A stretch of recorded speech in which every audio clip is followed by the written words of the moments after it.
What's good? We back with the Boxing Clinic, and it's your boy CJ Goodfella. We gonna do a couple more videos, you dig, and we out for the morning. You know, slow Sunday, football Sunday for me, American football Sunday for people to understand that. But I dropped a couple of videos on Sunday. Now it's early Monday. We gonna keep dropping videos throughout the day Monday, but you know, my complete stance on the Keith Thurman situation. I've seen a few people talk about people was turning on Keith Thurman and, you know, oh, Keith Thurman's not scared and whatever the case may be. It's not the fact that, you know, it's not the fact that this is just the instance, you know, just this instance of him doing that video saying that Keith Thurman Errol Spence gonna have to wait till 2019. That's not just the instance. The instance is when you look at overall, when Errol Spence was calling him out 15-0, with the Mayweather situation I talked about, you know, he could have just took out Errol Spence at 15-0. I mean, for God's sakes, you was fighting the Leonard Bundini Bundus and the Robert Guerreros of the world. You know, people would have tuned in for you to fight Errol Spence, and you could have beat him, disposed of him, didn't have to worry about him, you know, probably ever again. You know, but just then just shows that your non-willingness to fight, Errol Spence back then, which was 3 years ago. Now, 3 years later, the problem has caught up with you. First was let him get a world title or let him fight somebody, get a world title. Well, y'all have a mutual opponent in Leonard Bundini Bundu, and he stopped him and you didn't, you know. Now he has a world title. Oh, now I have an injury.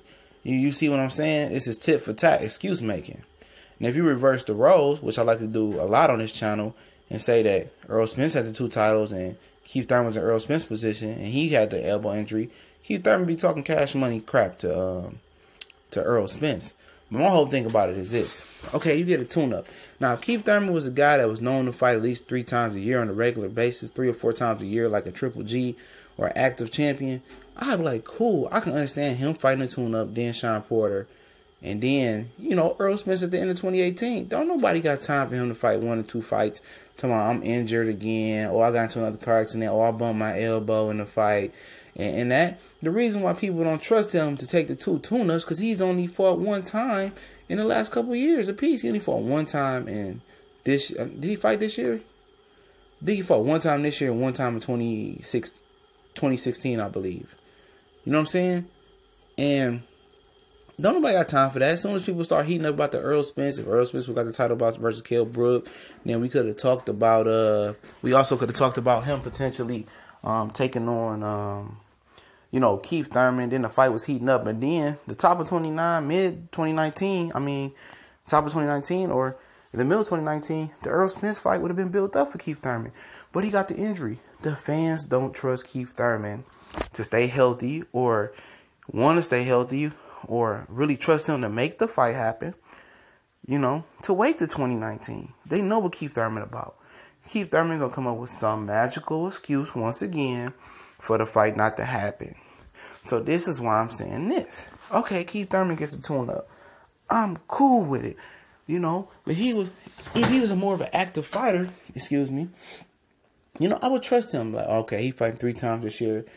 He even fight at least 2 or 3 times, you know, regularly throughout his career into the last 2 years. Okay, I trust him. But we don't. We don't have time for this division to be held up like Anthony Joshua holding up the light heavyweight division, or another Adonis Stevenson hold up into the division. We don't have time for that. We want to see the fight now, want it to happen now. We don't have time to be waiting. If you do a tune-up fight, which is cool with me, okay, 1 tune-up fight, you feel good. Okay. Then you say, I want to fight Sean Porter. Well, Sean Porter is one of the most physically rough, rugged, nasty, dirty, whatever adjective you want to use that go along with those fighters out there. So that's telling me if you if you feel good at the tune-up fight, you're willing to fight Sean Porter, you feel good enough to fight him, why not fight Errol Spence? You see what I'm saying now?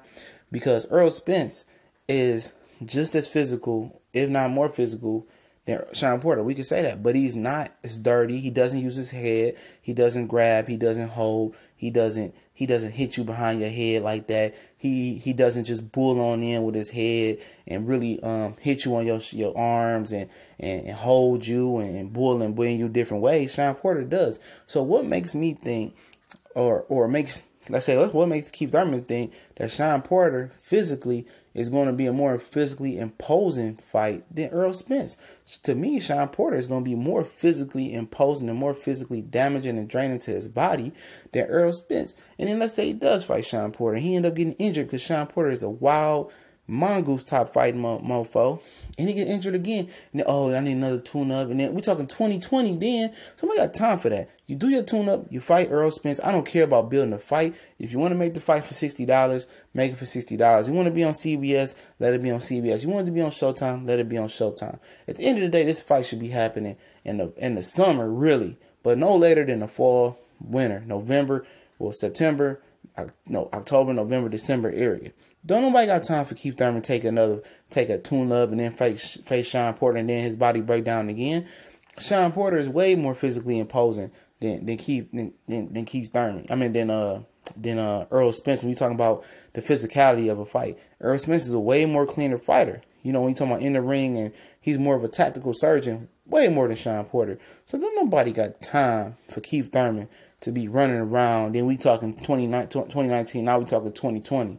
At the end of the day, get this shit done. One champion. I'm sure Bud is willing to mix it up as well. We ain't got time for Keith Thurman. We gone.